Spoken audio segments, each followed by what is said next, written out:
Namaste, guys. ChristianRLong, life enhancement consultant, giving you a big and beautiful shout out on this Monday evening here. It's Memorial Day in the United States, which means most people get the day off. Had the opportunity of doing the feeding program downtown Denver today. It was really good. There were a lot of people out. Jugo, Namaste. There were a lot of people out making things happen, and that was good. It was very, very good. And so, Namaste to you as well. I thought about what can we talk about tonight. There's so many different topics. There's so many areas. We can go broad. We can go deep. But as you guys know, we talk about energy healing, meditation, and practical spirituality.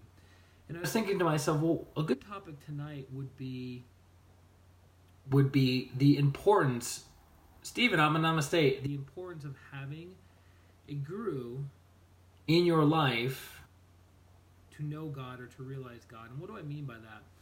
So, for some of you who've been following the stream for the past couple of days, I've been in Telluride, Colorado, which is about 6 hours from Denver. So a lot of drive time there, a lot of drive time back, and a lot of time to think, contemplate, and to reflect on life and to reflect on why I do what I do. So for the past 15 years, I've been a professional energy healer. And for almost 20 years, I've been a meditation teacher. And it's been an honor. It's been indescribable of what it is that I get to experience in my inner world, as well as what I get to share with other people.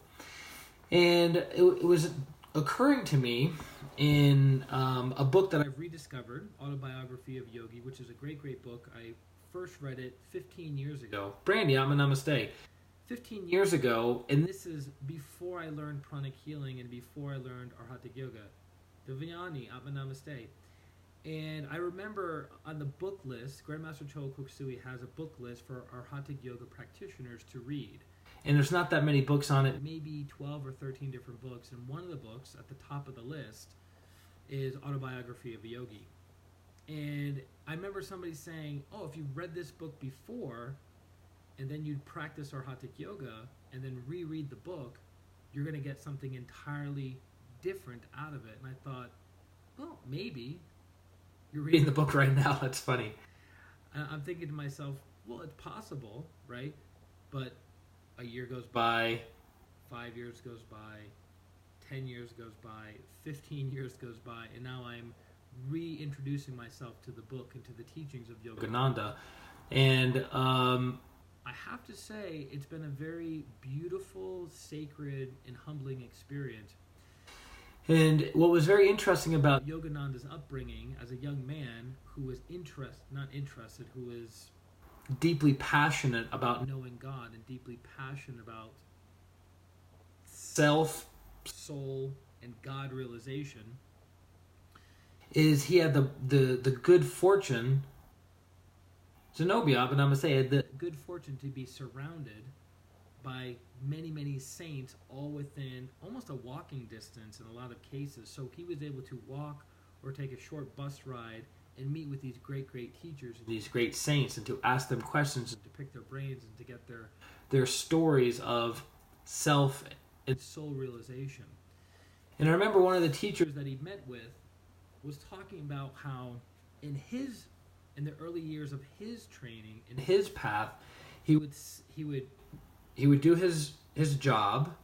I forget what he did. It was just some mundane, boring job that he would do 40 hours a week. I think it was some kind of government job, if I remember correctly. And then after he got out of work, he would spend 8 hours a day or 8 hours in the evening meditating for the purpose of knowing God, for the purpose of connecting. And he was sharing with Yogananda that in his practice, he felt like he hit a wall, an energetic wall. So many saints around him was probably not a coincidence at all, for sure, right?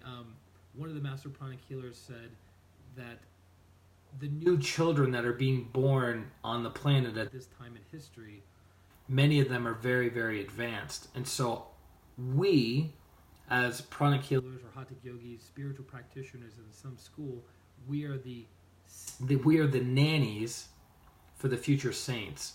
So our job is just to nurture them and nourish them and make sure they kind of stay on the path. But at the end of the day, they're going to become self-realized. So Yogananda did have the good fortune and the good karma to be surrounded by saints growing up. So he had these blessings and these teachings and these healings, on the inner world, on the soul level, to become a realized person in his own incarnation. Because Yogananda became a saint or an arhat in that lifetime.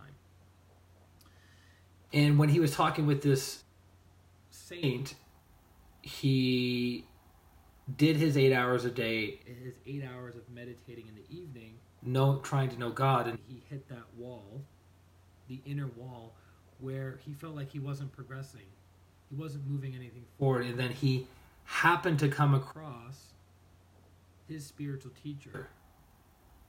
Then his spiritual teacher gave him a very simple technique that he immediately went home that night, practiced the technique, and achieved illumination, achieved enlightenment. Now, there are many, many degrees of enlightenment. Right? Enlightenment isn't an on or off switch. It's not like one day you're completely ignorant to anything and everything about yourself, about others, about life, and then boop, a switch turns on and you're fully illuminated and you know all. It's more of a gradual process. It's enlightenment. It's like a dimmer switch that's going from dim to brighter, brighter, brighter, brighter, brighter. So there's degrees of enlightenment. Easy, namaste. So I thought, what a beautiful experience. But people might have the assumption that they go, okay, so all I have to do is to find the right guru, and then everything will be taken care of. Like, the guru will give me one technique, give me one teaching, 1 hour of his or her time, and I'll be illuminated, I'll be enlightened. Not quite.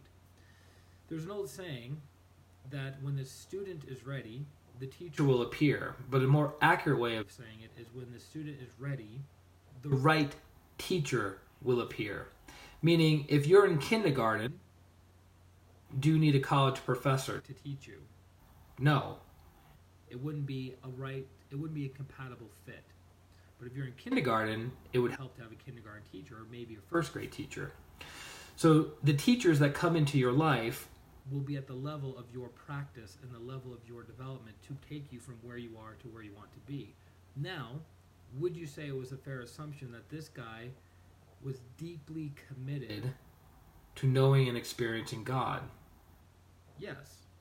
Because he would spend 40 hours a week working his normal 9-to-5 job, and then he would have 8 hours in the evening of dedicated practice in knowing God. And he was one-pointed in his focus. And nothing was going to stop him. So my understanding is him reaching that ceiling in his spiritual practice, that was what was necessary for him to be karmically entitled to come across a great, great spiritual teacher to say, here's that little itty bit, that little nugget, that little piece of the puzzle that was missing for your practice. Here it is. Go home and practice. And then illumination. So you will always get this teacher at your level of development. And I remember, this is actually a very funny story from one of the masters of pranic healing. He was asking Master Choa, and so Master Choa is the modern founder of pranic healing or Hatha Yoga. He is my Satguru, my permanent spiritual teacher. And he was, so one of the senior students was asking Master Choa, it would be really cool if I was able to meet an immortal. Because if I met an immortal, they could give me this super awesome high level spiritual practice that I could use to become enlightened. And Master Choa Koksui said, they wouldn't meet with you. And he was like, why wouldn't they meet with me? I'm ready, willing, and able to become illuminated. I'm ready, willing, and able to be a great instrument of goodwill and the will to do good. Why wouldn't they teach me? And he says, because they're in no rush. They're immortals. They're great, great yogis. They're great, great teachers. So they don't think in a time period of days, weeks, months, years, decades, or even centuries, but they think in time frames of thousands and tens of thousands of years, right? So you rushing them would be kind of pointless. So again, you get the teacher at your level of development, not the other way around. You don't get the teacher that's way beyond your development just because you think you're karmically entitled to meet with one of those teachers. Does that make sense? So refamiliarizing myself with Autobiography of a Yogi has been a really beautiful experience, and it's been a very humbling experience, and it's given me a greater appreciation and respect not only for Grandmaster Cho Kuk-sui, my spiritual teacher, but also for other spiritual teachers around the world and devoted disciples, people that are genuinely wanting to realize God in this incarnation, not in the next incarnation, but in this incarnation. They want to experience the divine. And I notice how fascinating it is that his native language is Hindi, right? And he writes in English, but it's so beautifully transcribed. It's like he uses words that I've never even heard of before. And the book was written in the 1920s. So beautiful, beautiful experience. And I think part of this is because I was in California. I went to one of his ashrams by the beach on Sunset Boulevard near LA, right by the beach, probably like 3 blocks from the beach. And just a beautiful, beautiful area. Lots of stillness, beautiful flowers everywhere. Acknowledgement and recognition of the major religions on the planet at this ashram. It was inclusive versus being exclusive. And yeah, it's very interesting that people, the spiritual path is really a way of life, right? And and we all are at different stages of that. Some people consider, just sitting down and doing their meditation practice when they're stressed out is perfect for them, or when they're getting ready to go to a yoga retreat or a meditation retreat or a healing retreat. They get all amped up and they do extra meditation or extra healing, right? And then you have the people that have a short practice, but they do that short practice consistently, persistently, each and every day for decades, right? Then you have people that have very, very strong desire, not from the egoic perspective and not from the personality perspective, but they have a deep longing and desire to know God, to merge their little selves with their bigger selves, to build that bridge and to connect with God. And so this year has been very interesting in my own spiritual life and my spiritual practice. I was initiated to another level of Arhatic Yoga, and I've had the opportunity and blessing of practicing that for the past 2 months. And it's been bringing up beautiful insights for me, but it's also been bringing up some old energies, giving me awareness to things that I didn't have crystal clear understanding of, that I now have a much, much better understanding of. And it's been a very humbling experience. And again, it goes back to inner work is never done. Inner purification is never done. It's this relentless, never-ending, ongoing practice. But if you can develop an inner resolve to do it, no matter what, the fruits that you will acquire will be beyond your wildest expectations. Because you're literally, the fruit is knowing God, right? And it's such a beautiful thing to be able to have a spiritual teacher, because 99% of everything I know, namaste, everything I know on the spiritual path is because of Grandmaster Cho Kuk-sui. Through the 20 different classes over a 15-year period, working with him directly, working with 6 of the world's 8 pranic healing masters, and healing thousands of people over the past 15 years, it's given me a greater understanding of who and what I am and who and what God is. And I wouldn't trade that for anything. And it makes me go, okay, this is my level of understanding of who and what God is. But then the saints, the holy masters, the Chohans, the Bodhisattvas and the Christ and the Buddhas, right? It's like the gap between my understanding of who and what God is and their understanding of who and what God is greater than the Grand Canyon, right? So it's great to be given resources, to be given blessings, to be given teachings to become a better person and become a better soul. Sharon, namaste. Good to have you on. I think you haven't been on a live stream in a while. You've just been watching the replays. Does that make sense to you guys? The importance of having a spiritual teacher, the importance of having a guru in your life, that they have already been there and done that. They've already treaded the path. They've already gone to the destination and come back. And that's why they can now lead the way for us. But it requires our good karma, our good fortune, our humility, our receptivity, all of these things, to be willing, and discernment, to be willing to plug into someone who's been there and done that and follow their lead.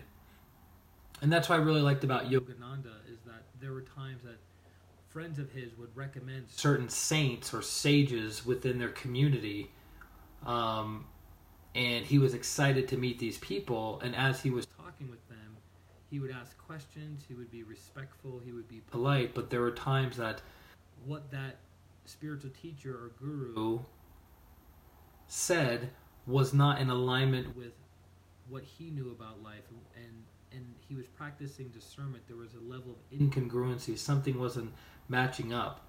And so he chose not to follow that particular technique from that particular teacher. Right? Versus, oh, this person's been given the title of saint. This person's been given the title of yogi or sadhu. All right, well, whatever they say, I'm going to listen to them no matter what. And he was able to practice discernment. But deep within him, he had this immense longing and desire to meet with his teacher, to meet with his guru, which he does in the beginning part of the book, which is when it gets quote-unquote exciting, to meet the person that he's been longing for and seeing in his dreams and seeing in his meditations. And so my wish for each and every one of you is to have that opportunity in your life to have either met a great teacher who you follow their teachings and your life transforms and improves, or to have your heart's desire fulfilled of meeting a great teacher. And I would suspect, if you're receptive, if you're humble, and you have a true desire of knowing God, that teacher will present him or herself to you. Guy, Atma Namaste. Guy's last name is Om, but not the meditation Om, but the, what is it, the scientific Om. You guys will have to help me out with this. Electrical voltage or something like that. Good to have you on the stream. So that's my prayer and my wish for each and every one of you, that you will have the experience of meeting a great teacher in your life to transform you from the inside out and give you a greater connection to God. Because one of my mentors said a little over a year ago, when I was having some issues and some challenges, said, rather than going out, go up. Rather than seeking attention and validation and approval from the world, go up to the higher self. Connect to the higher self, because that's where your greatest awareness and understanding and clarity will come from, by going up. And I'm reminded of that at this point in my life right now, because some interesting things have been happening personally to me. And I'm reminded, go up. And by going up, you strengthen the connection between your little self and your higher self. And so when the lower nature starts to take over with greed or lust or excessive desire for power, or the things that we're working on as evolving souls, when the higher soul is running the show, your life improves. You are in greater alignment versus being out of alignment, versus living in chaos and drama. So I hope that helps you guys. Please let me know if I can do anything for you, if you're looking for healing. If you're looking for coaching, this is what I've been doing professionally for 15 years. I can absolutely assist you in your healing process. You simply go to ChristianRLong.com, click on the upper bar tab or whatever, Avani Amma Namaste, and sign up for coaching and healing. 30 minutes of coaching, 30 minutes of healing in some area of your life to get you unstuck. And then we also do group healing and group meditations each and every Sunday at 10 a.m. Mountain Time, where it's 1 hour long. The meditation is 30 minutes. So that's free, open to everybody. And then for those looking for healing in a group setting, it's $25 donation. And you can find that below this YouTube video.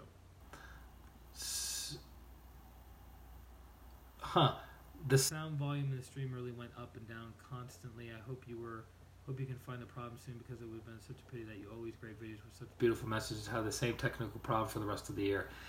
Yeah, thank you for letting me know that.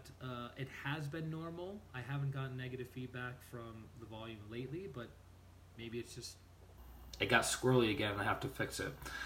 And so on that note, I will let you guys go. Lots of light, love, and power from God and my teacher, Grandmaster Cho Koksui. Let me know how I can assist you. This is Christian R. Long, Life Enhancement Consultant, wishing you a beautiful Monday night, a beautiful week, and a beautiful life. Atma, Namaste. Bye-bye. Love you guys.